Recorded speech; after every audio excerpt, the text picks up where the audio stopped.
In the beginning, God created the heaven and the earth. Hallelujah. ആദിയിൽ ദൈവം ആകാശവും ഭൂമിയും സൃഷ്ടിച്ചു അത്രേ. Amen. In the beginning, God created the heavens and the earth. അതിന് താഴേക്ക് വരുമ്പോൾ ഓരോ ദിവസവും ദൈവത്തിന്റെ കൈപ്പണികളാൽ ഉളവായ സകലതിനെ കുറിച്ചും പറയുന്നുണ്ട്. In the preceding verses that we read, everything that God created in this universe. പക്ഷേ ഏറ്റവും ആദ്യം ദൈവം ഉണ്ടാക്കിയത് എന്തുവാ? ആകാശവും ഭൂമിയും എന്ന്. I mean, the first thing that God created is, hallelujah, the heaven and earth.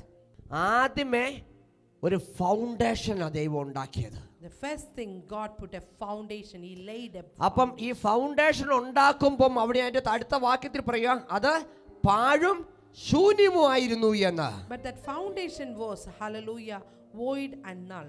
അതിന് മുകളിൽ ഒന്നുമില്ലായിരുന്നു. There was nothing above that. വേണമെങ്കിൽ ദൈവത്തിന് ആദ്യം എല്ലാത്തിനും ഉണ്ടാക്കിയിട്ട് അതിനുശേഷം അതിനൊരു പ്രൊട്ടക്ഷൻ ആയിട്ട് ആകാശത്തെ ഭൂമി ഉണ്ടാക്കിയ പോരായിരുന്നോ? God could have created everything belong this universe, then provide a protection around it as heaven and earth. ഇല്ല, ദൈവത്തിന് എല്ലാത്തിനും ദൈവസന്നിധിയിൽ ഒരു ഓർഡർ ഉണ്ട്. God has got an order and discipline for everything. Hallelujah. Praise God. അടുത്തിരിക്കുന്നവർ പറഞ്ഞാട്ടെ ജീവിതത്തിൽ ഒരു order വേണമെന്ന്. Turn to your neighbor and say that you should have an order in your life. ദൈവ പദ്ധതി പ്രകാരമുള്ള ഒരു ഓർഡർ നമ്മുടെ ജീവിതത്തിൽ ഉണ്ട്, വേണ്ടേം വേണം.